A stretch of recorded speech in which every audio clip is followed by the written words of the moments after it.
Não sei porquê, mas eu já tô sentindo uma falta de uma galera na sala. O que será que aconteceu?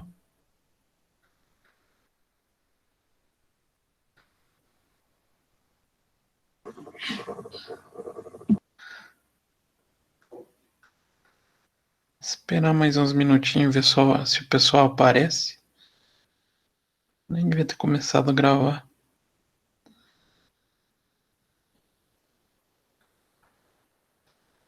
E já receberam as listagens do TCC? A listagem oficial das apresentações? Sim, professor. Sim? Eu mandei lá no seu e-mail, eu pedi acesso ao Drive, professor.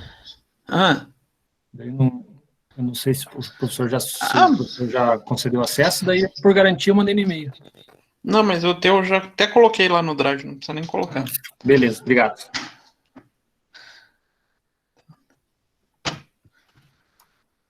Professor, quem que vai ser os avaliadores? Depende, peraí, deixa eu abrir o meu WhatsApp web aqui, que eu consigo falar. Até mostrar para vocês.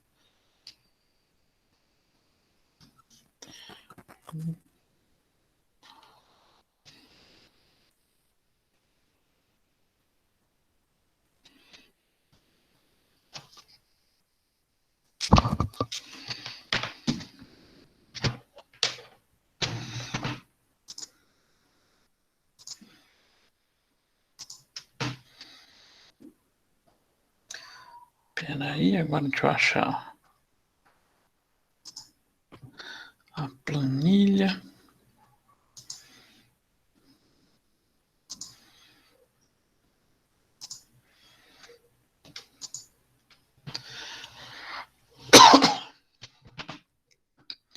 Compartilhar aqui com vocês.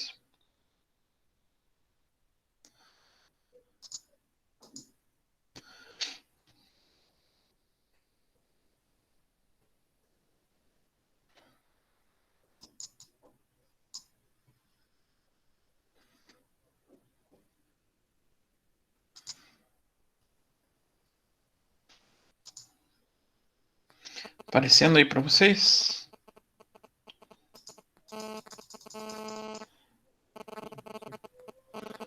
Então são esses os professores. Ainda não, professor, ainda não tá aparecendo para mim aqui. Não? Peraí, já.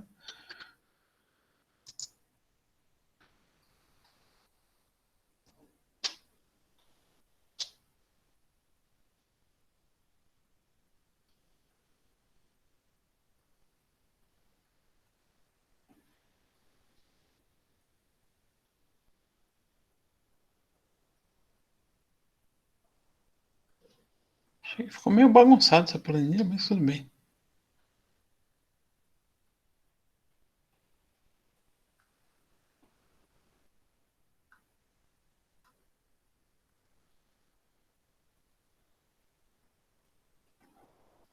Vocês já sabem que dia que você tá, Rafael?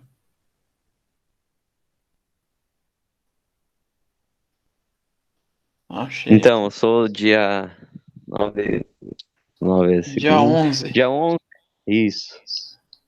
vai estar o Joel. Ah, tá bom. Tá bom.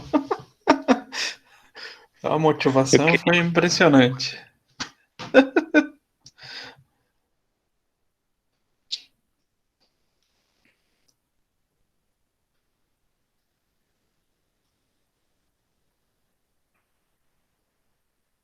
Ué?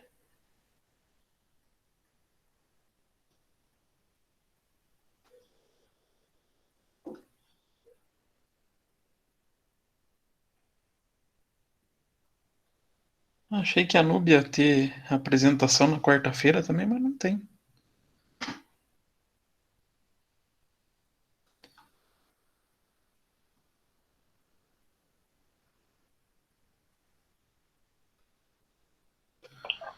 Oi, professor. Olá, Yara. Professor, preciso te perguntar uns negócios do slide. Será que eu posso perguntar agora ou no final da aula? Depende, é muita coisa. Ah, é uns 4 tópicos. 4? Pra mim tanto faz. Vamos esperar no final, né? Que fica mais fácil. Então tá, depois no final da aula eu te pergunto, daí. Então, Obrigada. tá. Então vamos. Ô, professor, só uma dúvida. A segunda, terça e quarta, ela vai ter aula, tipo, para quem não estiver apresentando ou não? A gente vai poder ver os outros Não. apresentarem? Vai poder ver os outros para poder criticar depois. Ah, tá. Melhor não, né? Não assistir ou não criticar? Não criticar. Não, tô brincando, dá para Só criticar, né? Mas não vai ter aula. Inclusive, por isso que as outras turmas, digamos, os outros anos vão poder assistir. Porque os professores, para poder participar da banca, não vão poder estar na aula. Tá, entendi. Então, por isso Mas vocês eles terão. estão explanando para alguém, tipo, administração, os outros cursos estão falando ou não? Não. Só na segunda-feira, com a minha turma. Você não tá na segunda comigo, né? Não, a gente é na Você terça. caiu na terça, né? Deu sorte. Aí vai ter uma turma de ADM, porque é a turma que eu dou aula. Eu vou ter que carregar disso. Mas é primeiro ano, é tudo tranquilo. Tranquilo não, né? São todos novinhos, vão se assustar já.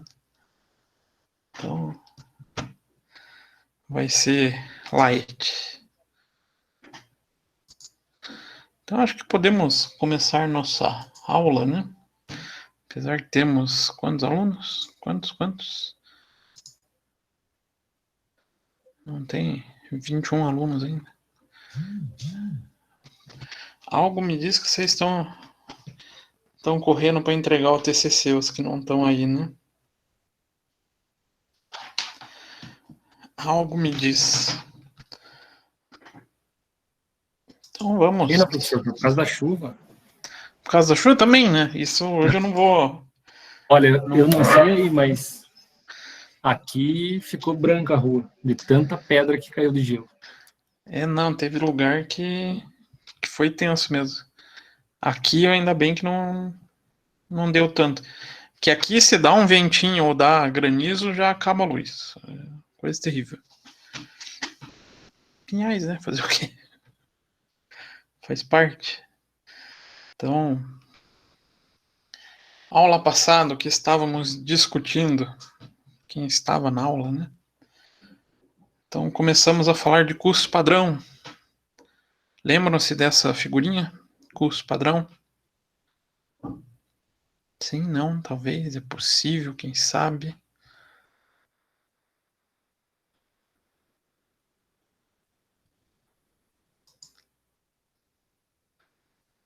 Vocês ainda estão aí?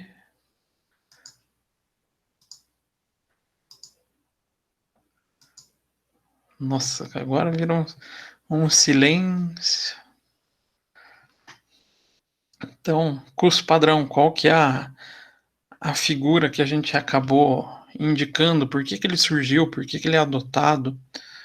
Então, ele foi uma forma que acabou sendo desenvolvida dentro da parte da figura dos custos, né? Que busca trazer elementos para previsão da área de custos, né? A gente tem muito bem a figura do custo para gerenciamento de estoque, começou a desenvolver a figura do custos para tomada de decisão, e quando a gente entra nesse âmbito da tomada de decisão, a gente acaba passando pela necessidade de projeções, né? Uma boa gestão acaba necessitando de projeções para períodos futuros. E o custeio padrão ele veio nesse sentido, né? Atender a demanda de ferramenta para projeção na área de custo. Lembrando, a gente estava nesse slide, né? Lembrando, custeio padrão não é um método de custeio, mas uma ferramenta auxiliar.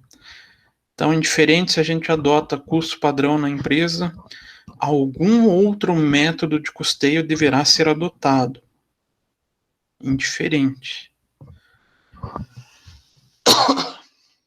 Então, com base nessa metodologia, a gente acaba fazendo definições de quantidades ideais para uma produção e de valores ideais de uma produção. E com isso conseguir mensurar tanto a eficiência da área produtiva, eficiência das áreas auxiliares, né, nessa busca pelo valor considerado ideal em um momento de projeção.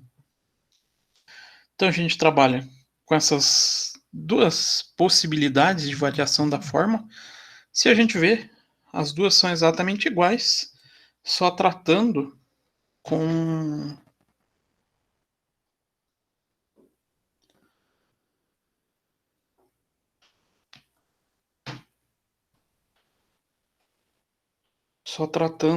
a métrica um pouquinho diferente, né? Mas não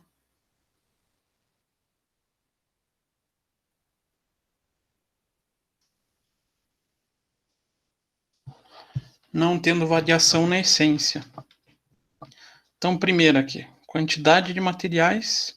A gente vai trabalhar, então, quantidade, preço e mista. Então, variação de quantidade. Diferença de quantidade vezes preço padrão. Variação de preço. Diferença de preço vezes quantidade padrão. E a mista, diferença de quantidade vezes diferença de preço. E quando a gente trabalhar a figura da mão de obra, os nomes das fórmulas mudam, mas a forma de cálculo é exatamente igual. Então passa a ser eficiência, taxa e mista. Variação de eficiência, diferença de horas vezes a taxa padrão. Variação de taxa, diferença de taxa vezes a hora padrão. E variação mista, diferença de horas vezes a diferença de taxa.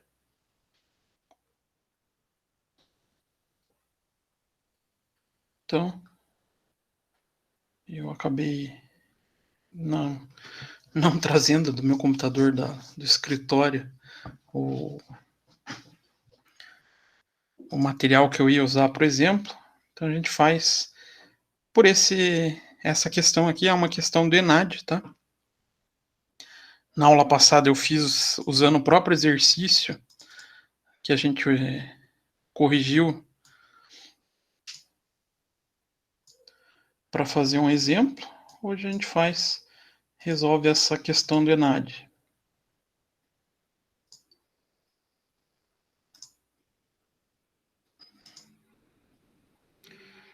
Então, questão bem clássica de custeio padrão, né?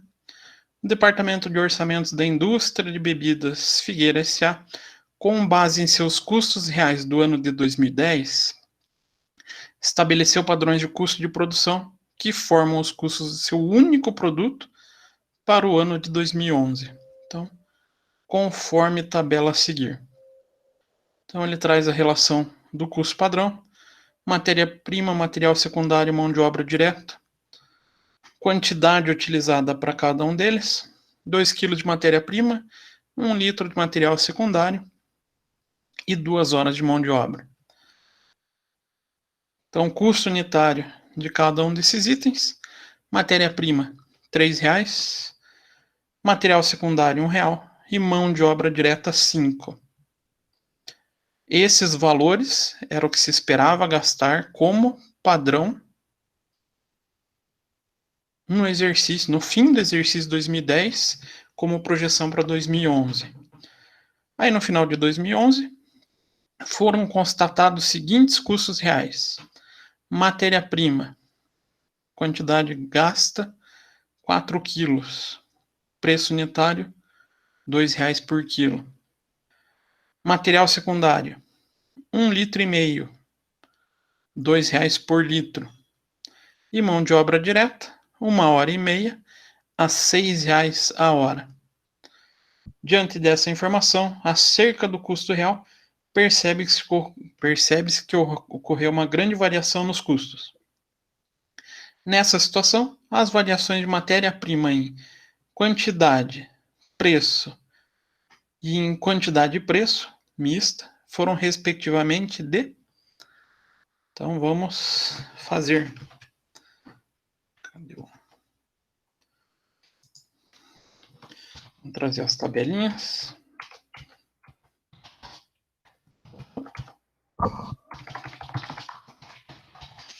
Matéria-prima.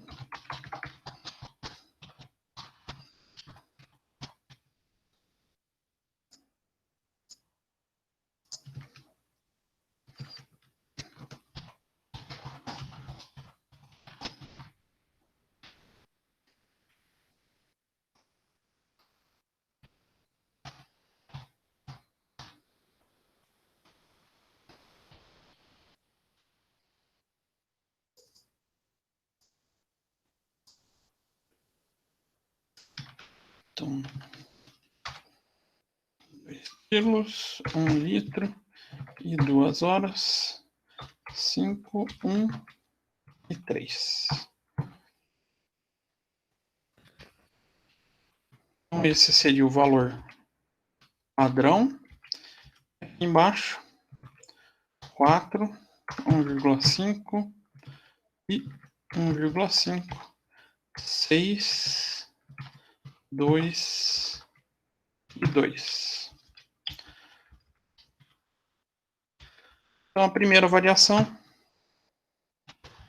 Qual que é a primeira variação mesmo?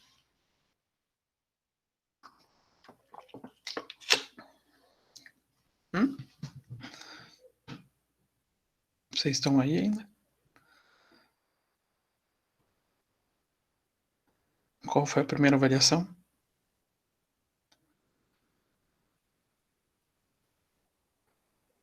Oi, falam comigo? Não sei, professor, não lembro. Pelo menos alguém para falar que não lembra.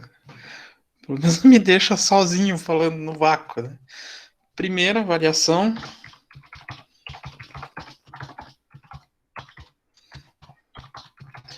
Variação de quantidade. Como que é a fórmula mesmo? Diferença de quantidade vezes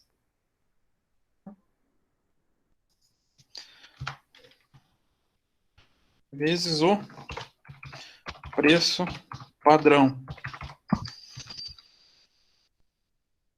Agora, como que eu calculo? Diferença de quantidade.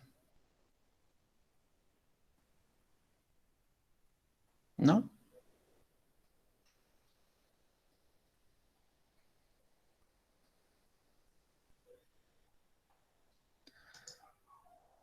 Então, vamos lá. Diferença... Opa. Vai ser o quantidade padrão menos a quantidade real. E o preço padrão.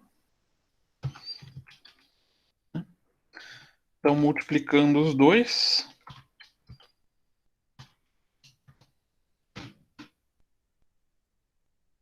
Uma variação negativa ou desfavorável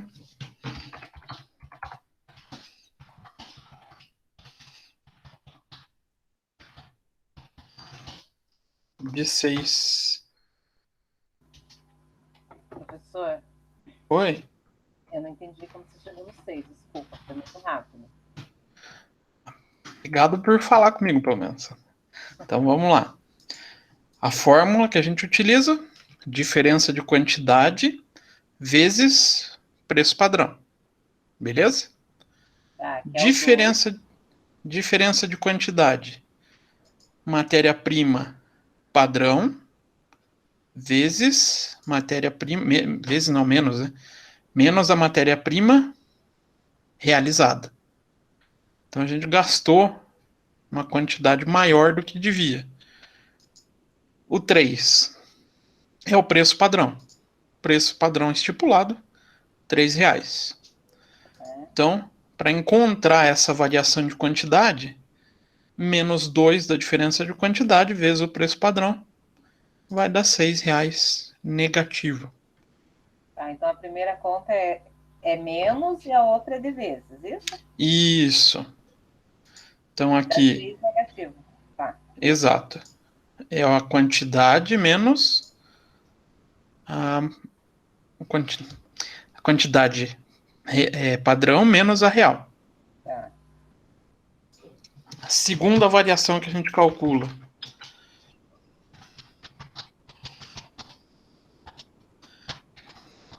Variação de preço. Então vai ser a quantidade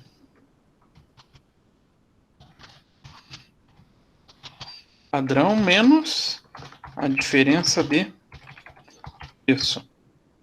Menos não, vezes, desculpa.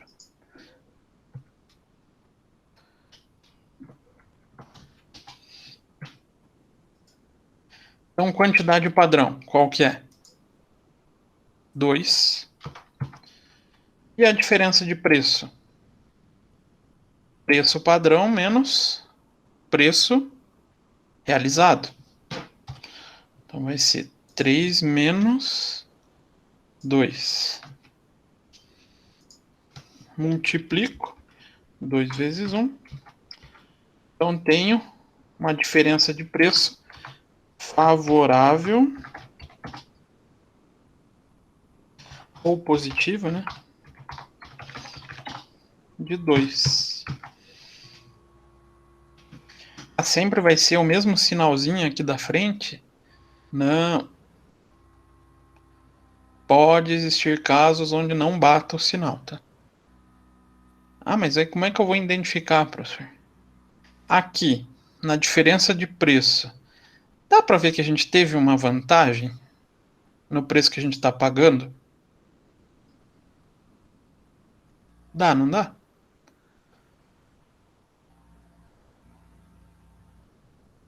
Então, sempre quando a gente vê a figura ou a economia de quantidade ou a economia no preço, vai poder indicar se está favorável ou desfavorável.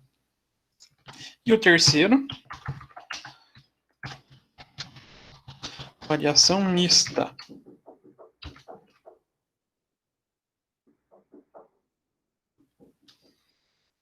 Meu vizinho resolveu batucar no chão hoje.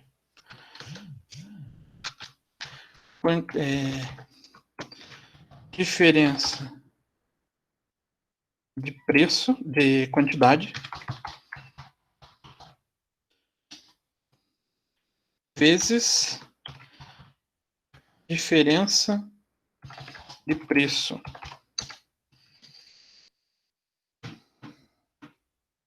Então, diferença de quantidade padrão, menos quantidade real, e a diferença de preço padrão menos preço realizado. Multiplico os dois. Então, nós temos uma variação negativa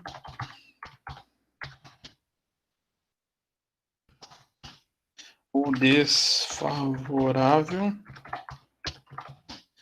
de 2. Aqui era para ter ficado 6.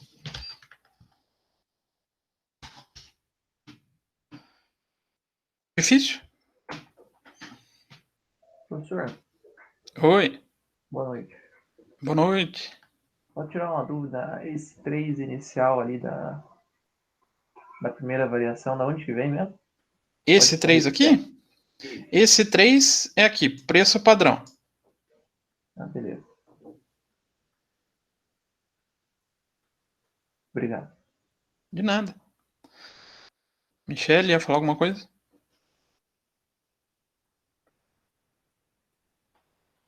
Então, resposta, qual seria? Então, variação de quantidade, negativa de 6. Opa, 6 desfavorável. Segunda, favorável em 2.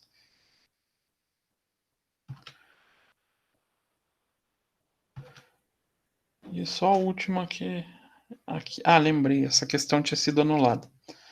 E a última ali é desfavorável de 2, tá?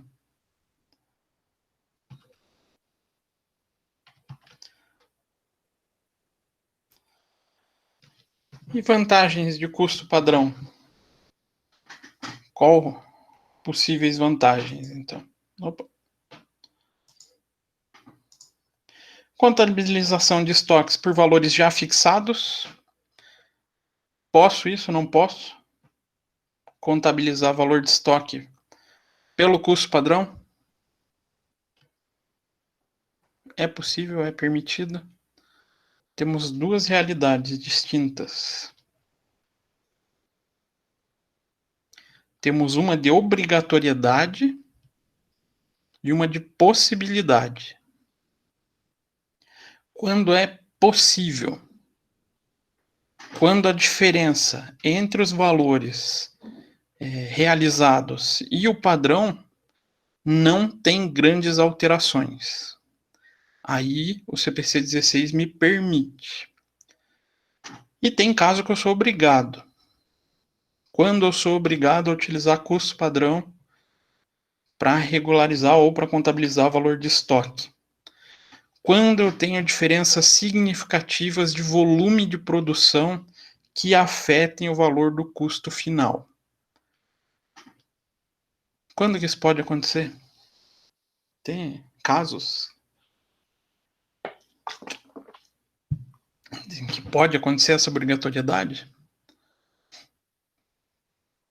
A gente agora já não está vivendo mais tanto esse efeito, mas a gente viveu bem forte, né? A pandemia fez com que as indústrias reduzissem de maneira significativa a sua produção. Essa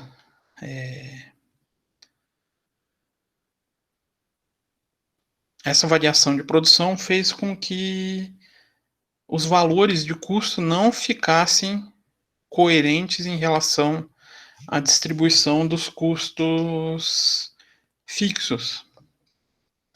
Então, muitas empresas acabam sendo obrigadas a adotar a figura do custo padrão para a contabilização dos estoques. Outra vantagem, efeito psicológico sobre o pessoal. Isso pode motivar o pessoal a fazer esse cálculo de variação. Vou pegar aqui a diferença de preço. Vendo o pessoal da área de custos comprando mais barato. Isso pode ajudar a criar fatores motivacionais para a empresa? Ou até forçar com que eles cheguem nesses resultados? Dá, não dá?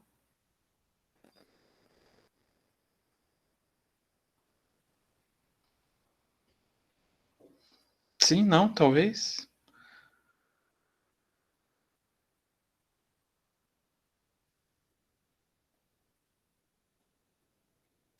Que beleza, vocês não falam nada. Eu posso até estipular meta para isso daqui, né? Se você bater a meta, conseguir comprar mais barato, vai ganhar um bônus no final do mês ou no final do ano. Tem empresa que é muito forte nisso. Então posso criar um efeito psicológico sobre o pessoal utilizando o custeio padrão. Outro fator, ele tem forte ligação com o orçamento da empresa. Então você jamais vai conseguir projetar um orçamento de produção se você não tiver um custo padrão. Não tiver uma definição do que você considera como o custo ideal de um produto. Também cria obrigação de registro e controle de quantidades físicas de fatores de produção. Então não passa a ser mais controlado só valores, mas também cria-se controles mais fortes para movimentação de materiais. Pode existir apenas para certos produtos ou departamentos. Então posso muito bem adotar essa forma de controle para os meus principais produtos.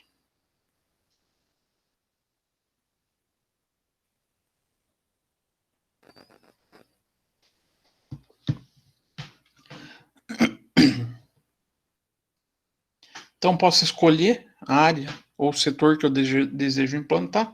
Então pode haver implantação gradual por produto, serviço ou setor.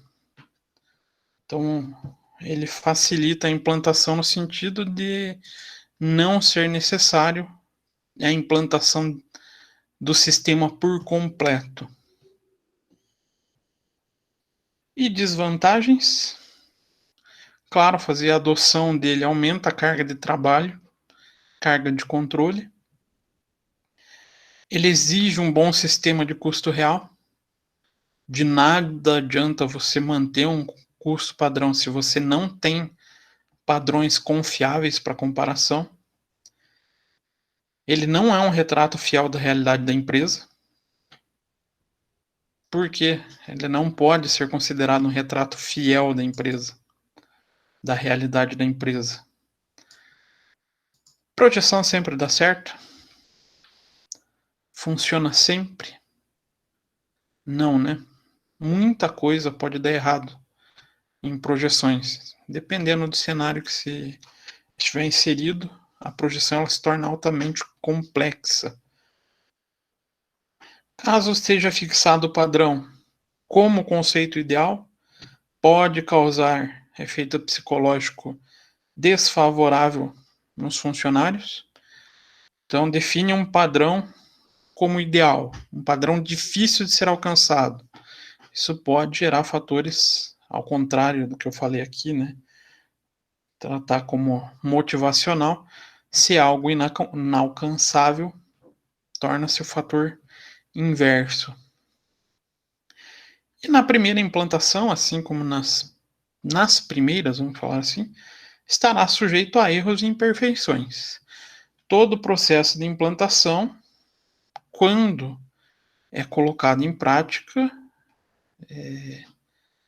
pode vir com erro, né?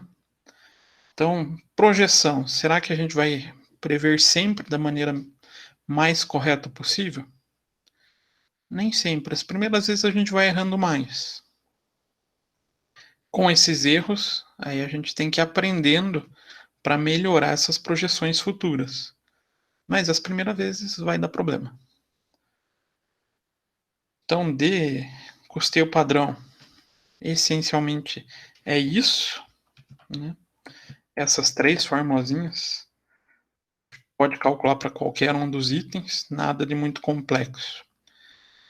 Vou deixar um exercício para vocês de custeio padrão, para vocês resolverem para a gente corrigir na próxima aula, que é daqui a 2 semanas, né? Professora, a entrega deixa para 2 semanas também. Mas é muito tempo, né? Ah, é o TCC, você. Ah, o TCC vocês já estão entregando hoje? Mas tem apresentação psicológica agora. Não, daí é o mais fácil, serve até como distração, ó, que bacana. Ah, tá. Ó, a Yara comentando a verdade. Verdade que eu falei, né, Yara? Serve como distração. Ainda bem que a Yara concordou comigo. Não, para deixar para depois, não consigo nem pensar agora, só a terceira que vem. Tem que Tem que ensaiar. ensaiar. Agora vocês começam a se posicionar, né? A hora que eu pergunto, a hora que eu falo as coisas, ninguém comenta nada. Vamos pensar, vamos ver. E o outro assunto que eu queria trazer para vocês, esse eu acho o mais interessante de todos, que é o target costing. Apesar do nome ser parecido com custeio padrão, né? Tem uma certa similaridade, mas a ideologia aqui é completamente diferente. É e não é, mais ou menos. Mas a forma com que se criou o pensamento é diferente. Então, trago a pergunta para vocês. Por que o consumidor deveria comprar um produto da empresa de vocês, se os concorrentes também vendem um produto similar ao mesmo preço? Por quê? O que levaria uma empresa a fazer isso? Aí tem até uma disputa bem interessante aqui, né? Google e Apple. Por quê? Por que eu escolho um material baseado em Android e não iOS? Ninguém vai defender nenhum ou outro. Às vezes é o gosto, professor. O gosto? Tipo, Pode você ser. teve um, gostou, marketing, qualidade, Marketing, qualidade. E às vezes preço o que é também. qualidade para um é qualidade para outra, né? Preço, outra possibilidade. Eu acho que acaba escolhendo o da Google porque ela se introduziu no mercado como um programa gratuito. Então, acabou ensinando o pessoal como mexer, a facilidade, ali, o linguajar dos produtos deles. Daí, quando a pessoa vai comprar, já compra por eles, porque é fácil de mexer, tá habituado com aquilo. Então, acho que seria isso. Mas hoje, se a gente pensar na plataforma Android, não é tão fácil também? Hoje a gente já acho que tem mais conhecimento do que alguns anos atrás, né? Porque antes eu acho que era uma diferença muito grande de um para outro, né? Agora eu não sei se um estabilizou e o outro se inovou mais ou conseguiram equilibrar os dois níveis. As plataformas acabaram uma buscando ideia da outra e estão ali num nível de competição mais acirrado, né? Isso falando em termos de software. Se a gente falar em termos de hardware, aí essa separação começa a ser maior, né?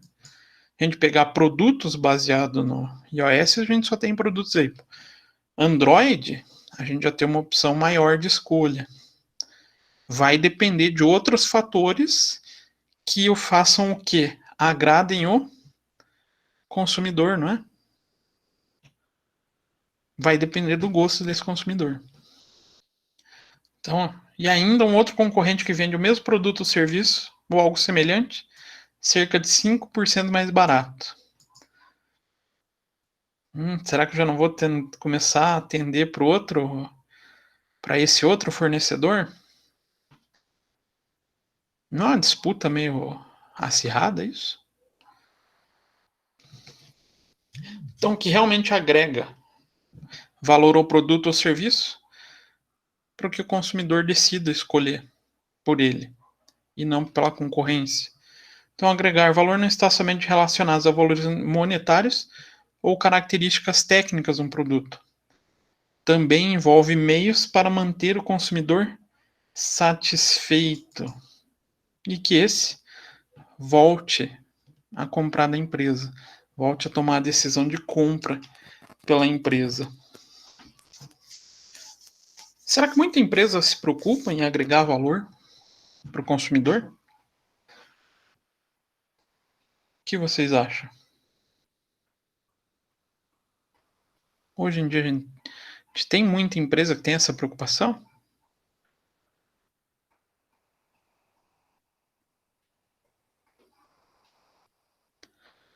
Pessoal que gosta de carro.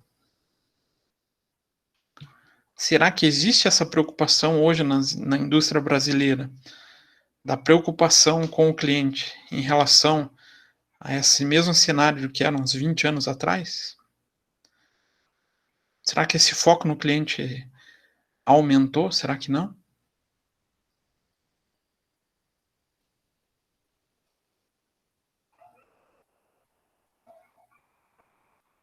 Obrigado pela participação da plateia. Quem lembra como era comprar carro há uns 20 anos atrás? O pai de vocês comprando carro. Lembram-se? Ah, professor, meu pai nem carro tinha.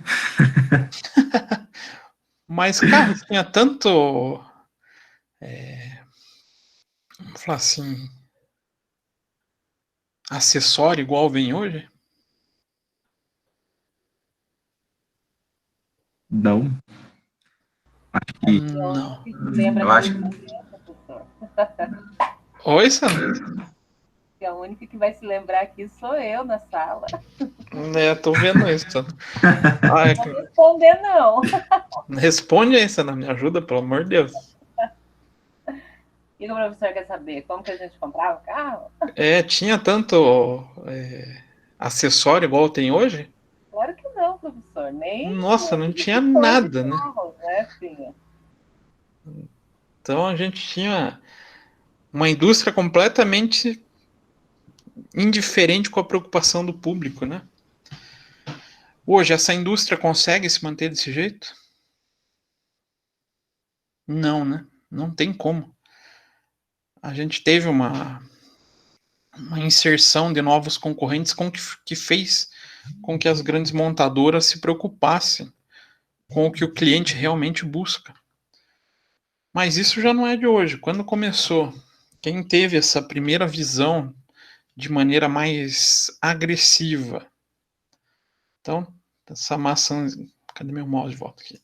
Então, esse símbolo aqui é o retrato da primeira empresa que criou essa preocupação em focar o objetivo no que o cliente busca.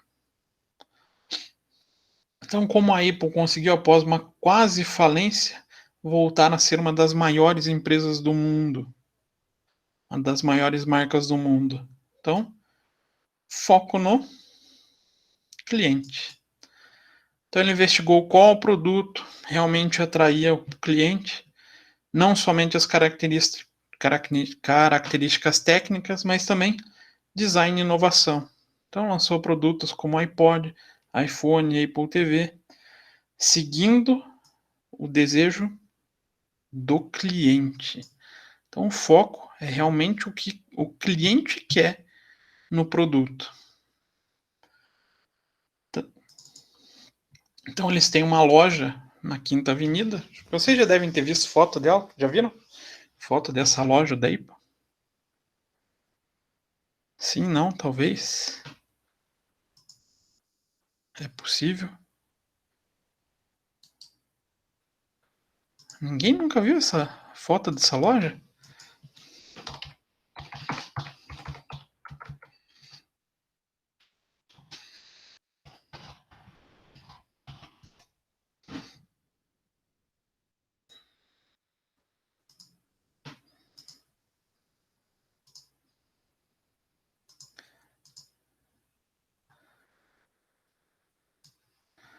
Então, para os que não conhecem, tá aqui a dita loja, a entrada da loja. Algo já para se chamar a atenção, né? Então, já vinha com uma expectativa diferenciada para o consumidor. Então, além de manter essa exuberância da loja, o que eles tinham? Programadores dentro da loja. Para quê? Para que eu vou botar um programador, alguém que está completamente voltado a desenvolvimento de produto, falar com o consumidor na loja? Qual o sentido disso? Para roubar as ideias dos consumidores. Para roubar as ideias dos consumidores? Não deixa de ser. Claro, é. Por que roubar essa ideia? Justamente para poder oferecer o que ele quer, o que o consumidor quer. Então, essa ideia de manter o pessoal de desenvolvimento em contato com o público é justamente para ver o que ele acha do produto e o que pode melhorar no recurso. Isso vale, se a gente pensar, pode ser aplicado em qualquer indústria, não pode? Marcos, você pode aplicar isso no bolo? Com certeza, professor. Escutar o que seus clientes querem para ver se sai algo de diferente e com boa aceitação. Isso aí já desde o princípio, né? Então, isso... Eu já fiz, vamos dizer assim, já gastei bastante com degustação só para saber o que o pessoal quer. O que o pessoal acha. Isso se chama foco no cliente. E é importante dentro desse conceito de target cost. E o resultado? Lançamento de produtos com as características e design esperados pelo cliente, fazendo com que ele permaneça mais tempo como cliente da marca. Funcionou bem na Apple? Quem tem iPhone aí, troca por outro produto? O problema de quem tem iPhone que virou como uma religião, né, professor? Vira. Na verdade, eu tenho um peso de papel aqui que chama-se iPhone, que hoje é obsoleto. Entendeu? Mas, assim, tem gente que ainda gosta, tem isso como uma religião, né? O Steve Jobs e tal, ainda funciona para algumas pessoas, mas para mim não, professor. Acredito, Não, como o senhor falou dos carros, muito dessa tecnologia que hoje é colocada nos carros, daqui a algum tempo vai ser obsoleto e a depreciação vai vai. ser enorme. Ou seja, você vai ter uma bucha, um elefante branco. Mas essa tecnologia, ou os acessórios igual de veículo hoje, vão sendo substituídos, né? Mas vão ser substituídos pelo quê? Pelo que o cliente espera. Então, a ideia de quem adota esse conceito é fazer com que a pessoa se mantenha no produto novo, para que a venda seja cíclica. Então, por Professor, isso mas eu acho assim, que as indústrias não se baseiam só no que o cliente quer, mas também criam a necessidade para o cliente, né? também tem outros fatores, né? A criação de necessidade hoje faz parte do mercado global, né? Então, a revolução em busca de agregação de valor hoje se estende por todo o ambiente de negócio. Qualquer setor que vocês forem, vai ter essa figura da busca para agregar valor ao consumidor. Para quê? Para tentar fidelizar os clientes. Mas aí surge um pequeno problema. Como dar ao cliente produto de qualidade, que eles se mantenham fiéis à marca e ainda assim a gente consiga ter lucro. Que eles ainda assim ajudem a empresa a ter maiores lucros. Não entra num paradoxo isso? Se eu começar a oferecer coisa demais, eu não vou ter o risco de tornar o meu produto ou caro demais, ou vou correr o risco do prejuízo?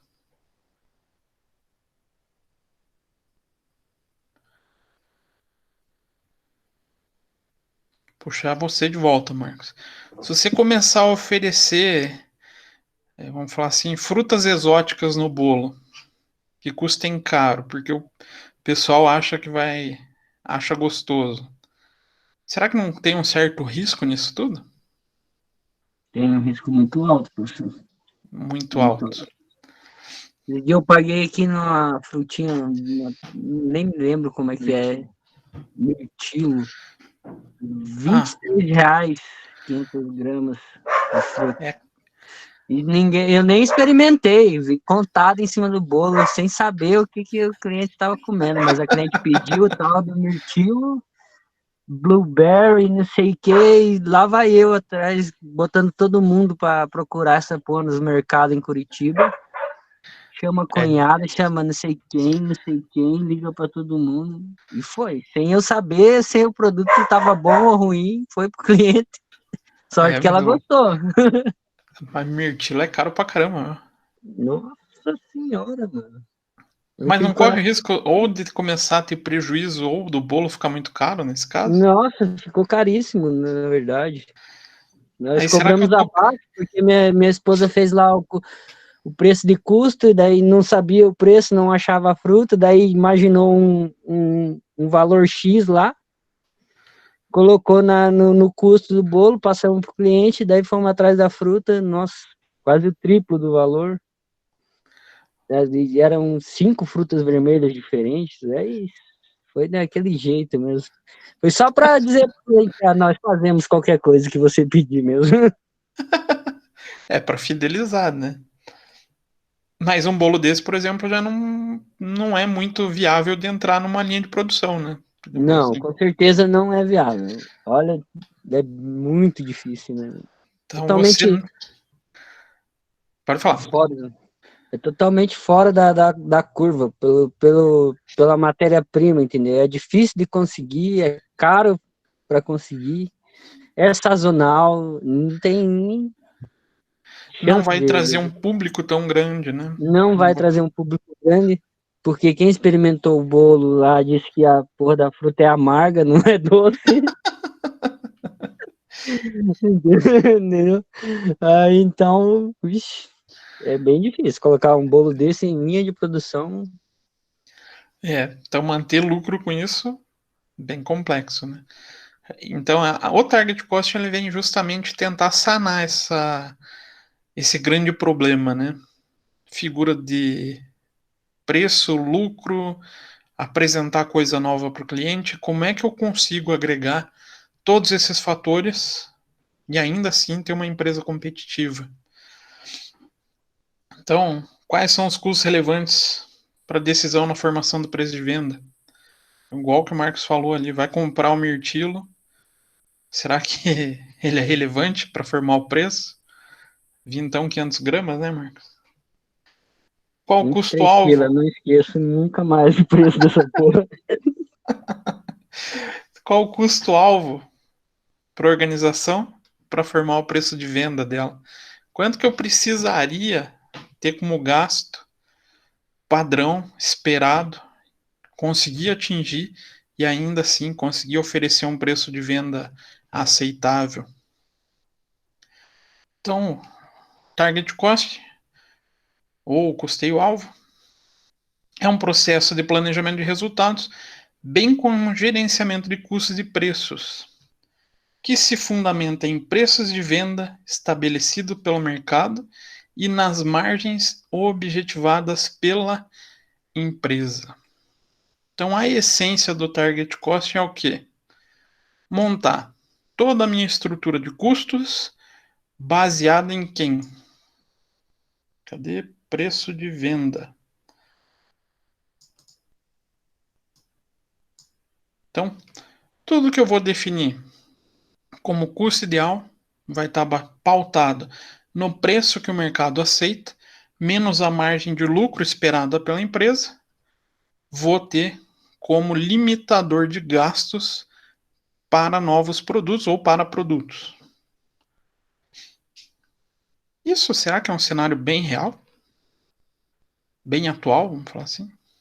Preço de venda definido pelo mercado?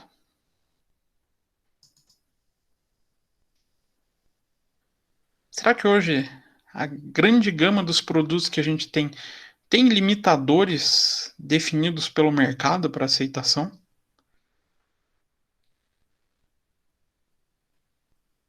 Vocês, como consumidores, aceitam pagar qualquer preço pelos produtos que vocês buscam? Eu, particularmente, não. Sempre busco o preço justo, né? Que eu Preço considero... justo. E será que as indústrias trabalham com essa figura do preço justo? Não. Todas procuram sempre maximizar o lucro sempre, né? Ah, sim. Isso é fato. Isso é função da empresa, né? Eles vão puxar o preço pro, vamos dizer assim, justo, muito devido à concorrência, né? Porque ele não vai poder extrapolar além, por exemplo, tem todo mundo cobrando R$1.000 em um produto, ele não vai poder. Você vai lá e cobra 2. Exatamente. Ele vai ter A que não se ser que você manter, tenha algo muito diferenciado. né? Como a Apple tem, né? Mas fora isso, não tem como sobreviver, né? Precisa de um preço meio aceito pelo consumidor. Então, a essência do target cost é um processo contrário ao custeio normal. O que a gente faz no custeio normal? Faz todo o cálculo de quanto custa um produto, faz a formação do preço de venda e coloca ele à disposição do mercado. Esse é o processo tradicional. O que acontece nesse processo do target cost? A gente faz o caminho contrário. Então, o que define como balizador de custo é o preço que o mercado aceita pagar. Então, a gente passa a ter um padrão pré-estabelecido de custo, esse preço padrão, menos o que a gente objetiva de lucro. Então, ele é um instrumento para gerenciamento estratégico de custos, para alcançar uma meta de lucratividade ou de lucro, e especificada pelo planejamento de médio prazo. Então, sua importância está associada à redução do ciclo de vida dos produtos. Será que isso acontece hoje em dia? Os produtos têm um ciclo de vida menor? Acabei de citar meu peso de papel, professor. Seu peso de papel, Thiago? Bem isso. Hoje um telefone tem uma vida útil de quanto tempo? Uma vida útil, assim, falando em termos de ser atual, tecnologicamente falando. 6 meses? Um ano, professor. Um ano? No máximo, estourando. Passou um ano ali, o negócio já começa a ser uma dor de cabeça, né? Igual o Thiago falou, vira peso de papel. E atualizar, então...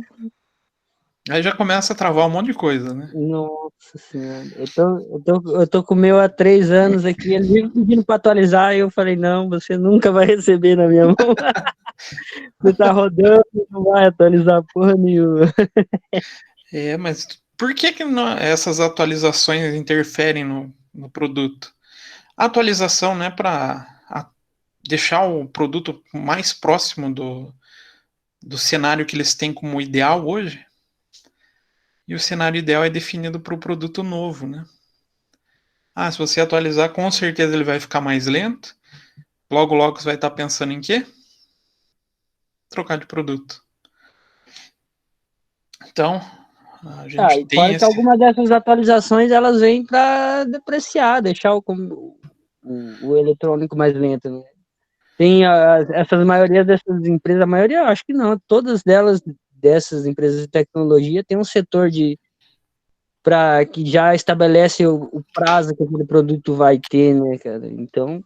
Sim, já é pensado. Já vem tudo pensado. Um celular, esse aí é no máximo 1 ano, eles mesmo colocam assim, não, vai ficar ruim porque vai ficar lento mesmo. Uhum. Porque cada vez os sistemas operacionais vão exigindo mais, fazendo com que o aparelho se torne obsoleto e o consumidor tenha a necessidade de buscar algo novo, né? Então aumenta a necessidade de gerenciamento de custos nos estágios de planejamento e desenho. Então, como que eu começo a criar algo novo para o meu cliente, para ele ter essa necessidade de compra, mas também sem deixar o custo desse produto extremamente alto. Então, a gente tem como princípio no Target Cost, primeiro, lucro garante a sobrevivência da empresa. Não se faz nada no Target Cost se não tiver o cálculo de uma margem de lucro pré-estabelecida. Segundo, o custo do produto é guiado pelo preço. Então, o que o mercado aceita pagar por produtos com características parecidas é o guia para a definição do custo. O enfoque é sempre no consumidor. Então, no desenvolvimento de novas tecnologias, na forma com que é pensado esse gasto, fica até estranho, né? Você desenvolver um produto sempre buscando as melhorias que o consumidor espera, mas sem poder aumentar muito o custo, porque eu tenho uma base de preço de mercado. Então ele tem limitadores para o pensamento. E o custo é definido antes do próprio início da produção. E é sempre necessário o envolvimento de toda a empresa para que o custeio padrão, ou padrão não, custeio alvo, realmente funcione. Então, objetivos do target: alcançar o custo-alvo, otimizar o custo total do produto. O otimizar o custo total não quer dizer simplesmente deixar o custo mais baixo, mas é deixar o custo mais baixo possível implementando novas tecnologias. Então ali a gente vai verificar na hora dos cálculos possíveis valores onde eu posso reinvestir ou possíveis valores onde eu não possa nem produzir o produto. Então ele também tem o objetivo da mudança na formação do preço de venda. Preço de venda passa a ser quem? Fruto do cálculo através do custo? Não, é o processo contrário. Ele é o preço definido pelo mercado. Então, dali eu começo a pensar no valor que eu tenho como base para custeio. Manter ao mesmo tempo alta qualidade. Difícil aliar qualidade, otimização de custo e um preço definido pelo mercado, né? Então, ele também tem o objetivo de ajudar no planejamento estratégico dos lucros e integrar informações de marketing com fatores de engenharia e produção. Então, marketing, engenharia da produção, pessoal da administração da produção vai sempre ter essa importância no target costing pelo fato do levantamento dessas novas tecnologias necessárias para a empresa, né?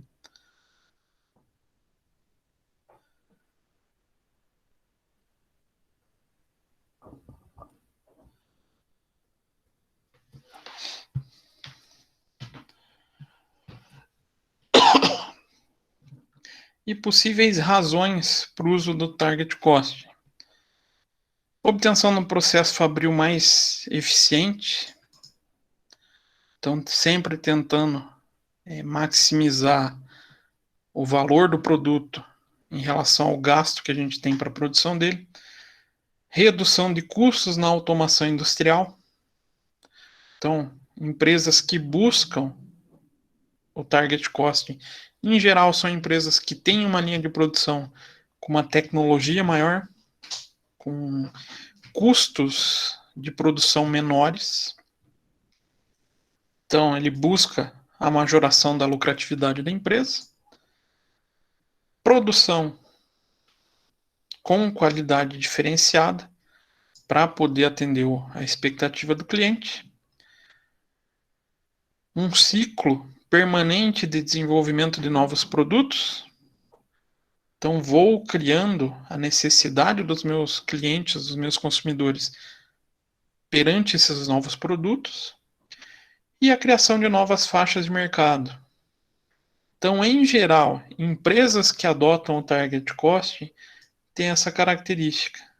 São desenvolvedores de tendência. Então, voltando, por exemplo, da Apple, a Apple é uma desenvolvedora de tendência? O que vocês acham?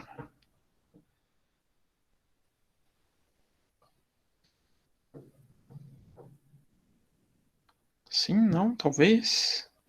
Sim, é mas possível. agrega status, né, professor? Hã? Ela sim agrega valor ao produto no status. Ela cria Então, muita necessidade. Ela, na verdade. Então vai ter sempre indústria correndo atrás da Apple, não vai? Sempre. Até ela compra o touch do celular dela, é da Samsung. Ela compra essa tecnologia da Samsung, né? Então, assim, elas mesmas são. Essa necessidade de que eu tenho que ter para ser um cara descolado, um cara legal, um cara que estou no tempo da tecnologia e tal. Ela cria essa necessidade, né? Aham. E pior, ela compra o próprio produto da Samsung e depois a Samsung corre atrás dessa tendência, né? É um mercado um pouquinho estranho, né? Mas se vocês pensarem... Hã? E isso que eu acho legal desse mercado. É um mercado meio... É bem competitivo, né? Na verdade. É uma competição até de imagem. Às vezes é muito mais de imagem do que de produto. Porque se a gente parar para analisar, às vezes o produto da Samsung tem uma capacidade de hardware muito maior do que da Apple. Mas... É interessante, professor, você falar isso.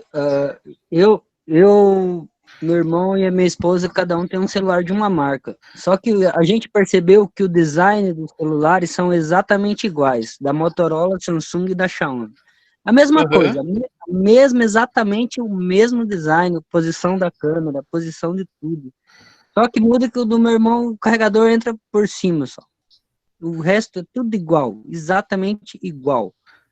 Eu falo, cara, como é que pode? Paga a diferença de preços, mas todo mundo fabricando lá na China, sai da mesma indústria praticamente. Sai da mesma indústria. Isso Entendeu? se a gente Porque pega a quem vai peça montar isso de... aí não é eles, vai ser tudo terceirizado, né, cara? Tudo terceirizado. E a origem dos chips, dos componentes eletrônicos, basicamente são os mesmos fornecedores. Exatamente, praticamente os mesmos fornecedores. Então, o que vai influenciar é justamente nessa conquista que se faz com o público, né? Você criar a tendência para ele achar que aquilo é o melhor, é o mais descolado, igual o Thiago falou. Que muitas vezes parece algo simples, mas não é também, né? É algo bem delicado de você conseguir puxar o teu público para que ele ache, não, ó, esse produto realmente é top de linha, eu quero ele. Tem bastante psicólogo envolvido nisso, né? Não, mas eu acho que Os essa caras fazendo propaganda análise aí marketing, de eu acho que entra mais tendência, na como propaganda. mexer com a cabeça. Calma, um de cada vez, gente. Eu acho que entra a propaganda e o marketing. Aquela coisa. Sim. Se eu dou algo, eu tenho uma empresa, eu fabrico uma camisa, uma marca tal. Se eu dou para o Cristiano usar, Cristiano Ronaldo, jogador, pronto, já todo mundo vai querer usar. Aí que tá o feeling, acho que do negócio. Tudo isso é igual que o Marcos falou, tem muito psicólogo envolvido. Ah, tem psicologia nisso? Tem, gente. Tem.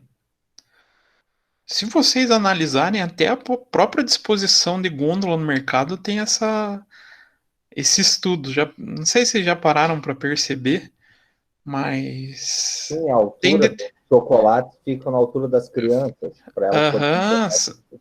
Tem Tem área nobre, tem tudo. Eu trabalhei como promotor de vendas, professor. Pensa numa guerra, professor. Sim. Para conseguir a tal da área nobre, que é na área ali entre 1,50 e 1,80. Isso aí é guerra do pessoal sair na mão mesmo, das marcas, dos representantes querer sair na mão dentro do mercado, falar, não, essa aqui é minha, essa aqui é meu, compra, negocia, vixe. Por quê? Porque tudo isso já tem estudo comprovando essas áreas, qual é a mais rentável, qual é a menos rentável. Até o desenvolvimento da marca tem estudo psicológico. Sim. Vocês já perceberam que fast food sempre tem vermelho? Sempre tem uma cor vermelha. Por quê? Porque o vermelho estimula a fome, né? Estimula a fome. Entendeu? A minha esposa é formada em marketing, professor. É horrível, cara. Você saber que você está cercado de manipulação. Toda hora ela fala isso aqui. Você chega em qualquer lugar, ela fala, isso aqui é uma estratégia de marketing. Olha que negócio legal. Estratégia de marketing. Não sei o quê. Sim. Não, ele tá te induzindo a gostar disso. É horrível, cara. Você andar com ela é horrível. Porque você percebe que tudo ao redor é tá te voltado manipulando para comprar. Para comprar. Tudo. Por quê? Justamente essa é a ideia da maximização do lucro das empresas, né? Então, existe todo um estudo para desenvolver o produto, mas também para atrair o cliente para esse produto. Não é algo tão simplesinho, né? Então, o que a gente tem que definir de importante que é custeio-alvo, não é custo-alvo, não são sinônimos. Custo-alvo é o processo, o custeio-alvo, desculpa, é o processo, e o custo-alvo é um dos componentes e o objetivo principal do custeio-alvo. Então, aqui, quando a gente fala de custo-alvo, a gente está definindo efetivamente valores. Como que eu vou definir o custo do meu produto? Custeio-alvo é tratado como o processo para essa definição. Então, montante de custo que deve ser eliminado ou aumentado para que um custo estimado de um produto ou serviço se ajuste ao permitido. Permitido por quem? Pelo consumidor. Então, tendo em vista o custo de uso e de propriedade para o consumidor, o preço-alvo e as margens objetivadas para cada elo da cadeia. Então, a ideia do target cost é o ajuste de custos, seja na eliminação de custos, seja no aumento de custos. Então, a gente tem uma sistemática que sim pensa também em aumentar custo, tudo para se ajustar ao consumidor. Se ajustar em dois sentidos. Aceitação em relação a esse desenvolvimento, a oferecer algo a mais para ele, e em relação a preço de venda. Então, um exemplo. A gente tem um produto A e um produto B com preço de venda meta. Então, quanto que o consumidor aceita pagar por um produto? Então, produto A aceita 100, produto B 120. A gente vai, claro, descontar uma margem de lucro que a empresa tem como expectativa. Então, a ideia do Target Cost traz esse desconto da margem de lucro. Então, quando eu tenho o cálculo do custo-alvo, vou pegar o preço de venda menos a margem de lucro esperada. Vou encontrar um custo aceito. Quanto que eu posso gastar em um determinado produto? Então, tem o limite 85 para o produto A e R$100 para o produto B. Bacana. Aqui eu tenho meus limitadores. Passo para o custeio do meu produto. Então aqui eu posso... eu coloquei aqui com custeio variável, mas posso fazer por absorção? Posso.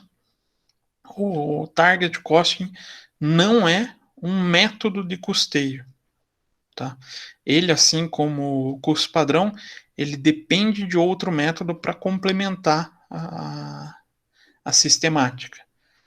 Então, utilizando para esses produtos o custeio variável. A gente tem a matéria-prima, 80, mais material de embalagem. Então, custo estimado, R$90. E o produto B, uma matéria-prima de 90 e um custo de embalagem de 10, totalizando R$100. A metodologia, então, do Target Cost vai simplesmente fazer o levantamento dessa diferença. Custo admissível menos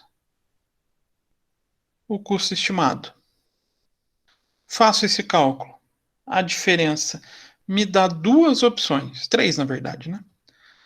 3 opções. Primeira, a gente tem um custo estimado maior do que o meu custo admissível. O que eu vou precisar fazer? Estou gastando mais do que eu realmente posso. Se eu fizer da maneira que está desenhado, o que vai acontecer? Vou conseguir ter os 15 de lucro? Eu precisava gastar 85. Tenho 90 como custo do meu produto. Vou ter o lucro esperado? Não, né? O que eu faço?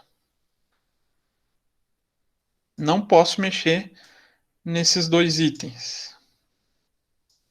Não posso mexer em Você vai fazer a reavaliação da cadeia de custos para tentar diminuir, né? Perfeito, Marcos. Exatamente isso. Refaz todo o estudo sobre o custeio para tentar trazer esse valor de 90 para 85. Será que é fácil? Será que é difícil? Nem sempre isso é fácil, né? Você ter que tirar algum elemento ou sacrificar uma determinada qualidade para conseguir baixar o custo. E mesmo assim permanecer sendo aceito pelo mercado. Não é, na verdade, nada fácil, né? Segunda possibilidade. Então eu tenho meu custo admissível igual ao meu custo estimado. Meu processo está perfeito. Posso me dedicar só a novos produtos. Agora, esse produto B, numa terceira hipótese, fica com o custo admissível menor do que o meu custo... maior do que o meu custo estimado. Então, exemplo aqui, eu estaria tendo um custo admissível de 100 e gasto 90. Tá me sobrando 10. Dá para fazer alguma coisa com esses 10? Ou eu só pago como lucro para o meu investidor? Pela filosofia do target, o lucro já está definido. Eu vou aproveitar essa brecha para fazer inovação no produto. Então, uso esse limite de 10 aqui para fazer alguma melhoria de acordo com o que o consumidor tem de expectativa. Então, voltando com o celular. Que melhoria que a gente pode fazer em relação ao hardware do próprio celular? Posso fazer desenvolvimento de memória? De repente está sobrando um valor, eu posso aumentar de 32 para 64 GB. Isso vai ser bom para o produto? Vocês que são consumidores de celulares, o celular de 32 é mais bem visto do que 64 GB de memória? Não, né? Não, vou melhorar a qualidade da câmera. Vou trocar de componente para melhorar a qualidade. Então eu aproveito esse custeio menor do que o admitido para fazer o reinvestimento. Então, como que a gente passa? Qual que é a sistemática de cálculo? Então vai ter o preço determinado pelo mercado. Desse preço determinado pelo mercado, eu vou fazer o quê? Diminuo a margem de lucro que a empresa espera.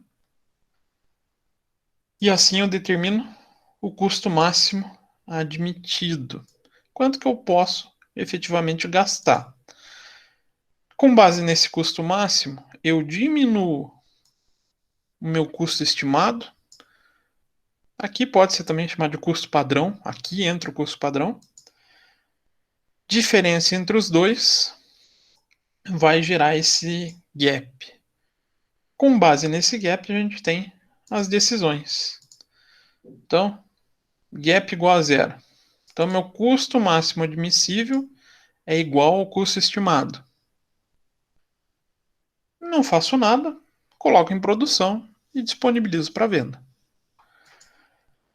Agora, custo máximo admissível maior do que o estimado. Então, meu gap aqui está positivo em 20. Está me sobrando R$20. O que eu posso fazer?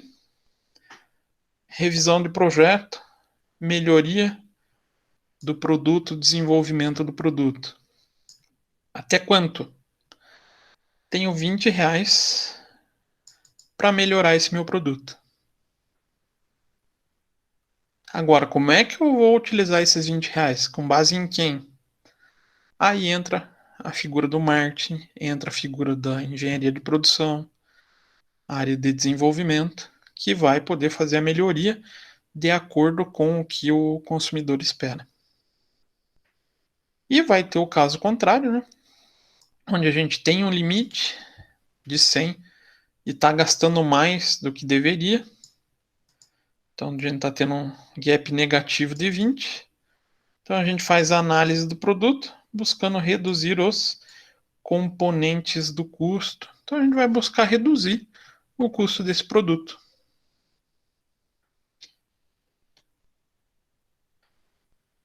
Dúvidas até aqui? Perguntas, questões?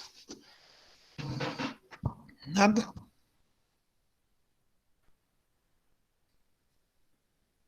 Nada? Certeza?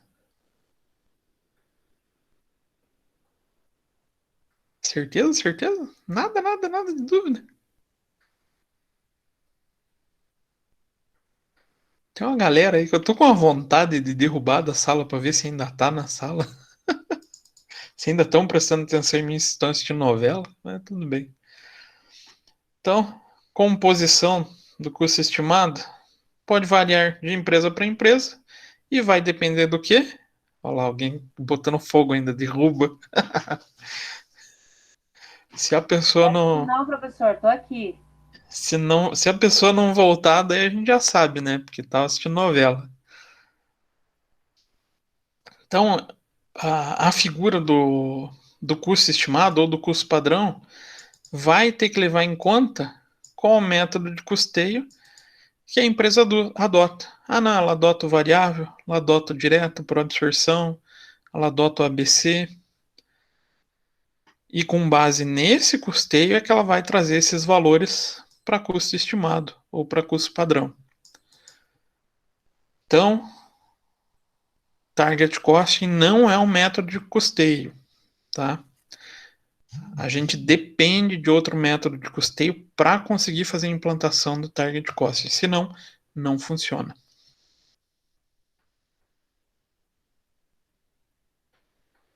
Eu não estava assistindo, não, eu estava dormindo mesmo. Que feio, gente. Até me perdi agora. Essa sinceridade às vezes faz mal pra gente. Eu tenho uma justificativa bem plausível para isso, professor. O quê? Eu viajei a noite inteira e trabalhei o dia inteiro, então eu tava dormindo. Vamos dar um desconto, né? Obrigada. Então, aspecto fundamental do target cost. Custeio-alvo, então, o target cost deve ser um programa que integra toda a organização, envolvendo todos os possíveis talentos humanos que existem na empresa, desde a fase de desenho, desenvolvimento, até a parte de elaboração do produto e do marketing sobre o produto.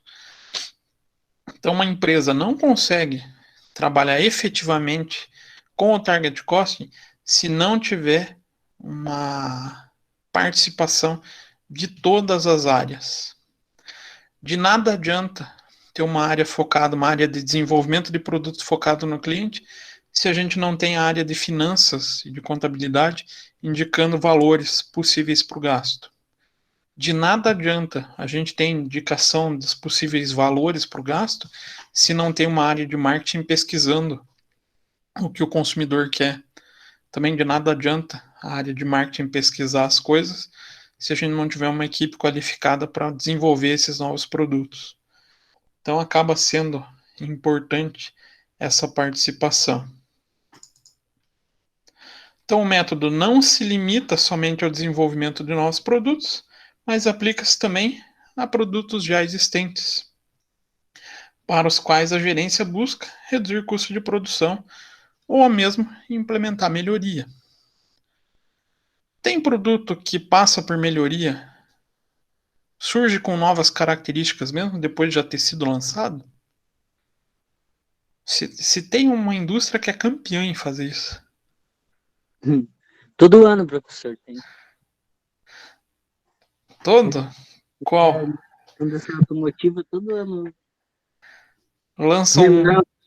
Relançam o mesmo produto, não é? Faz o facelift, né? Passa aquela maquiagem e já é. Tudo isso também vem da ideia do target cost. E muitas vezes eles conseguem até salvar o produto. Acho que não vai ser todo mundo que vai assimilar essa mudança, mas um bom exemplo disso é o Cobalt. Cobalt era horroroso, né? Essa é a palavra que define ele, horroroso. Era uma coisa medonha. Depois do primeiro facelift, ele foi dando uma melhorada. É igual o Ford Ka, né? Aquele primeiro modelo do Ford Ka, meu Deus do céu, que carrinho feio, cara. Mas não pra tenho nada contra. Teria, sim, se eu tiver oportunidade, se eu tiver necessidade de ter, teria, mas que é feio, é feio. Já hoje em dia é um carro bem mais aceitável, né, cara? Sim, mas pra época ele era inovador, né?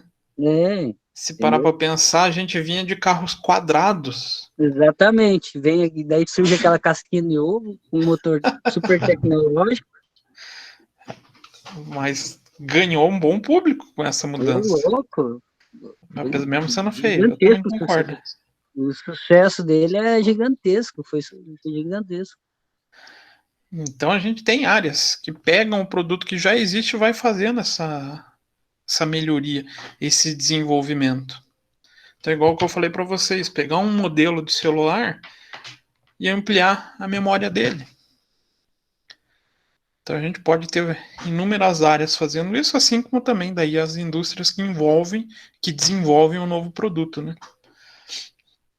Então o custeio-alvo identifica o custo desejado e a engenharia de valor descobre a característica e funcionalidade que podem tornar mais eficiente a fabricação e utilização dos insumos no processo de produção.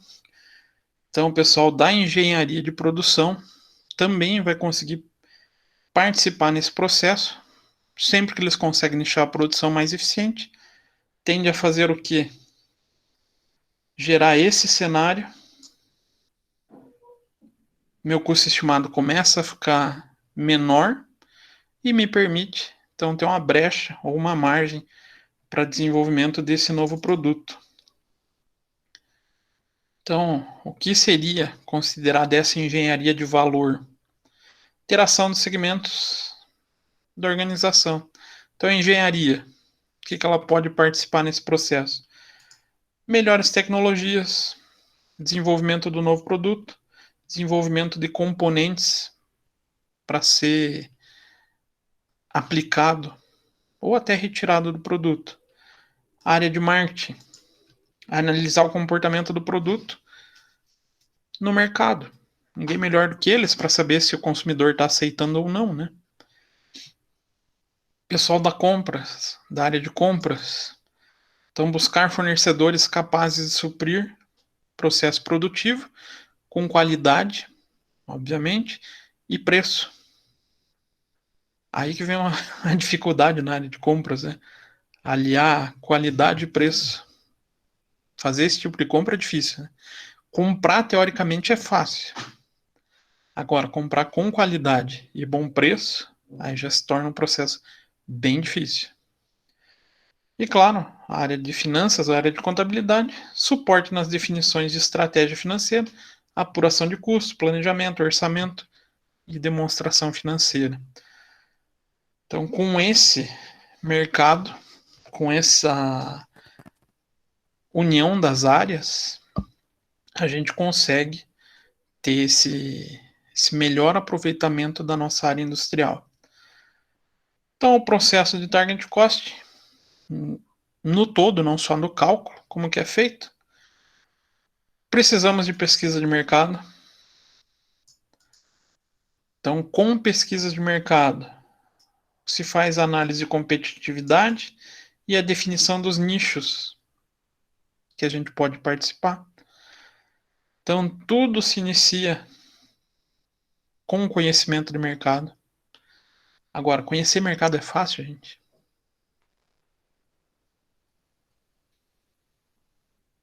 Será que é fácil? Será que é difícil? Não, né, professor? Não é nada fácil, né? Acho que para quem até atua nessa área de outras, né, deve ser talvez até um pouco mais fácil. Né, mas eu acredito, Sandra, que sejam mercados diferentes, né? Isso, não é mercado no sentido de comprar e vender, mas conhecer a figura de público-alvo. Quem é meu público-alvo? Quem é o meu consumidor em relação ao produto que eu ofereço? Qual o comportamento deles? Então, essa definição ela é difícil. Exige estudo. Muitas vezes é feito até por empresas terceirizadas.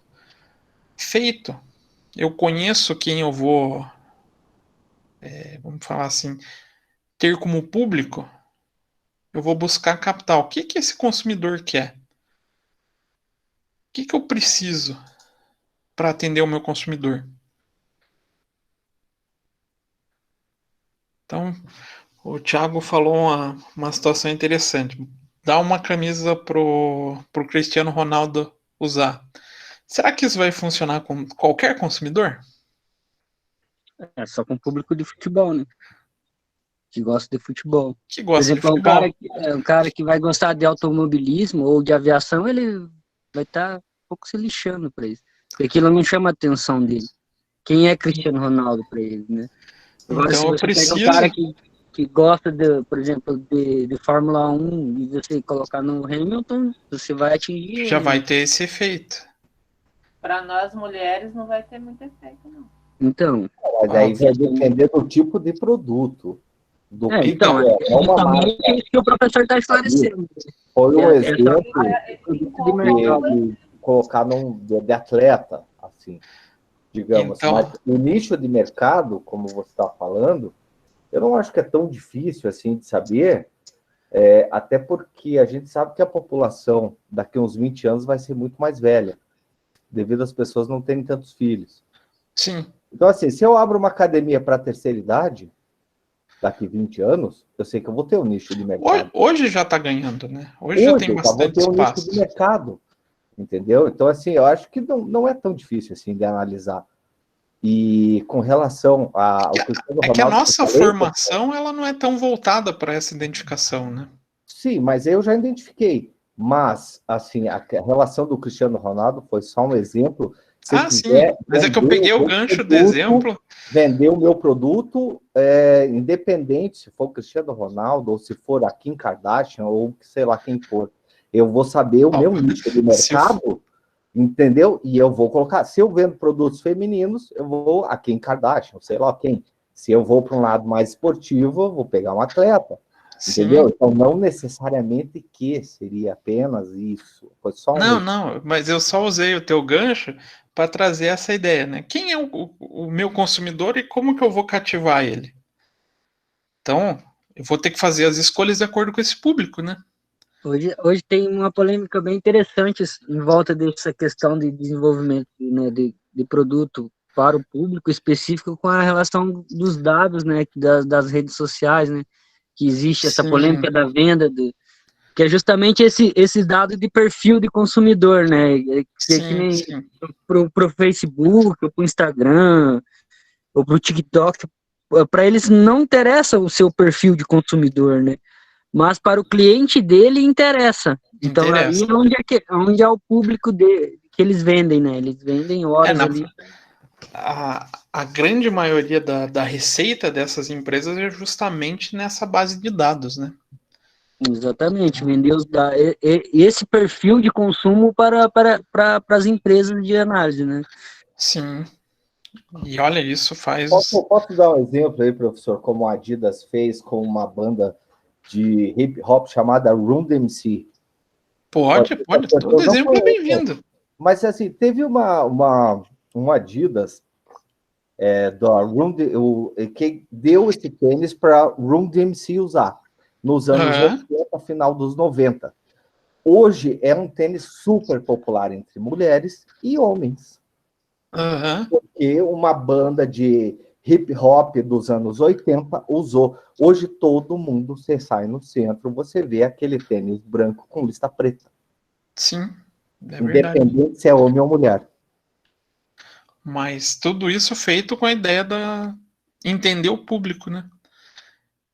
Eles entenderam que a banda ia trazer esse marketing, realmente, eles aplicam nisso, né? Sim, virou um estilo de vida.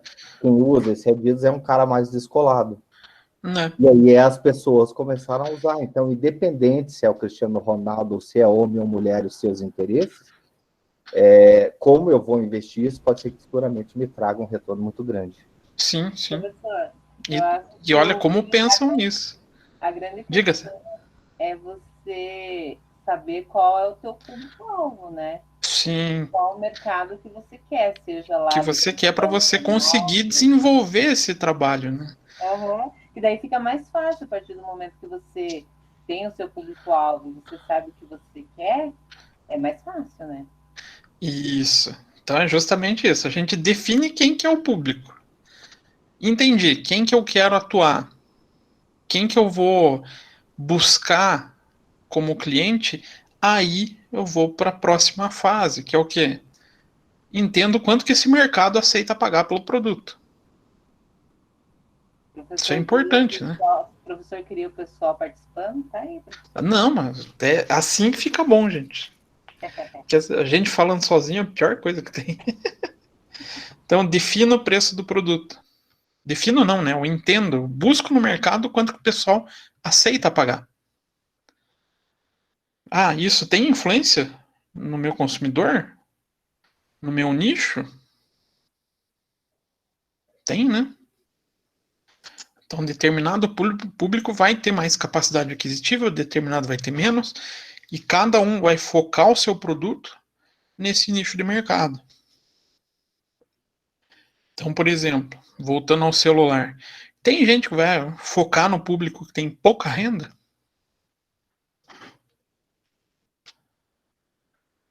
Será que tem? Sim. Aí eles vão focar para poder fazer em 10 vezes, né, professor? Hoje ficou mais fácil, né? Não só isso, mas eu vou oferecer um produto com uma base bem mais barata. Ah, e tem gente que faz isso? Uma multilaser da vida não faz? Faz, né? Porque tem que ter para todos os bolsos, né? Tem que ter para todos os bolsos. Então, buscando essa característica do consumidor, o preço de mercado que esse consumidor aceita pagar, eu vou conseguir definir.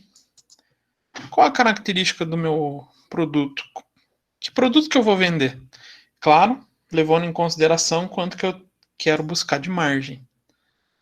Porque a união do preço do mercado e da margem é o que vai permitir o desenvolvimento do meu produto. Então, se a gente for buscar a ideia do meu público-alvo e do desejo dele, comparando esses dois produtos, um iPhone e um celular da Multilaser, claro que as definições dos produtos vão ser bem diferentes, né? Porque públicos diferentes que aceitam pagar valores diferentes, que buscam características diferentes. E essa definição das características do meu produto é o que vai trazer o meu custo máximo para esse determinado, para essa determinada produção. Então não é um processinho tão simples de ser feito na prática, né?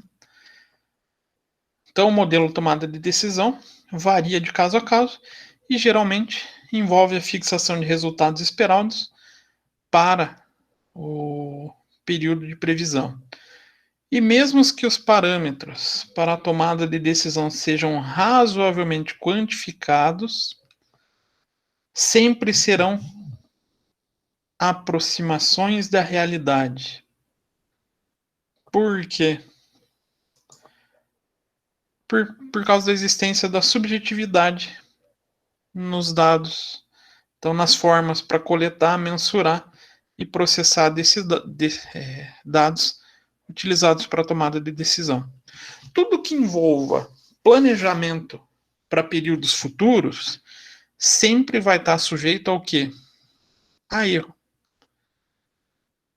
É muito difícil a gente tentar prever algo para um futuro que não tenha, mesmo que seja um pequeno erro, mesmo que seja níveis de distorções pequenas, mas eu acabo tendo esse erro, né?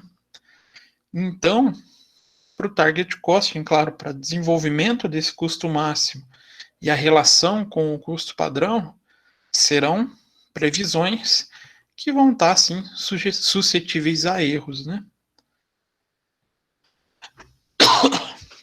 Então, o target costing é um instrumento que permite uma organização combinar os fatores de qualidade e custo, juntamente com a margem de lucro esperada.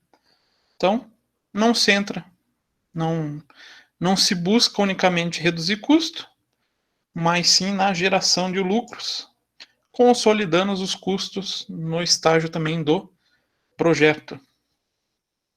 Então, para a implementação do Target Cost, faz-se necessário considerar os atributos do produto desejável pelos consumidores e o desenvolvimento da empresa como um todo.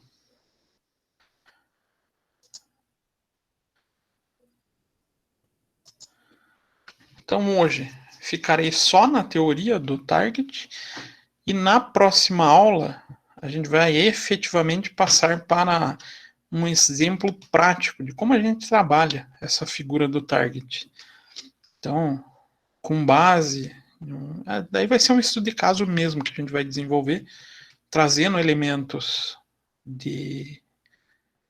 tanto de custeio quanto análise dessa preferência de consumidores para o estabelecimento. O que a gente pode melhorar, o que a gente pode desenvolver, qual é o meu gap, posso produzir, desenvolvo novos produtos. Mas, claro, isso daqui a 2 semanas, né? Então, vou deixar para vocês como atividade um exercício de custo padrão, nesse mesmo formato que a gente calculou ali, das 3 variações, nada de muito complexo. Aí, na próxima aula... Semana que vem a gente tem TCC, a gente está todo mundo desesperado, você vai deixar atividade, exercício. É um exercício bem facinho. Tá louco, professor. É simples. Tem que valer 100 pontos, então.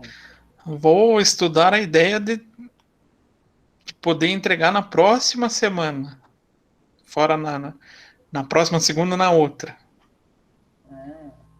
Sério? O povo já tava chorando. Inclusive é o povo que já saiu da aula. São uns caras de pau. Tava chorando por quê? Porque queriam que entregasse na próxima segunda. Como na próxima? Fora na próxima, na outra. Na outra. Por causa do feriado. Das apresentações. Integrar lá em dezembro? Praticamente, né? Dia 10 seria dia 17. Tá, mas não é na próxima que nós vamos ter o TCC, é só na outra, né? Não, é na próxima já. Professor, pare com isso. Ué, a culpa não é minha, semana que vem. Já é dia 10 já. Sim, mas a semana que vem, aquela semana não conta. Não, essa eu vou perdoar vocês. Vai ter? Eu acho injusto, devia ter aula. A gente tá aqui, vai ter que passar. Tem aula essa semana, a gente vai ter que se preparar para o TCC. A maioria Gente, tá fazendo prova, quem vê vocês falando isso dá a impressão que vocês estão indo pra forca. Mas é verdade? É nada, gente. As bancas vão ser tudo facinho. No TCC pode ler? Não é aconselhável, né? Viu? Aí, ó. Você vai querer que a gente fale ali, bonitinho ainda. É a ideia, né? Tranquilo, gente? Então vamos fazer isso. Vou deixar a entrega pro dia 17. Se bem que eu devia deixar pro dia 10 pra gente tentar recuperar um pouquinho do nível das águas de barragem, né? Que daí vocês choram bastante. A gente consegue... Não, dia 17, professor. Tá bom. Não, tá, dia 17. Dá nem para chegar perto de atividade essa semana. Tá bom, vou quebrar o galho de vocês.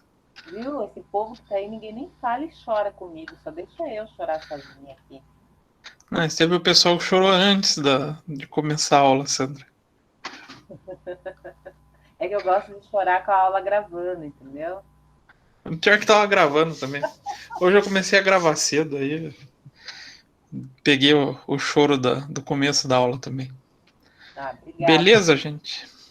Então tá, ficamos combinados assim. Boa noite, bom descanso. Yara, tá. Não te esqueci. Tá bom, então. Então, pessoal que já pode se sentir dispensado para ver novela, tomar banho, jantar. Deixa eu parar de gravar aqui. Boa noite, Thiago.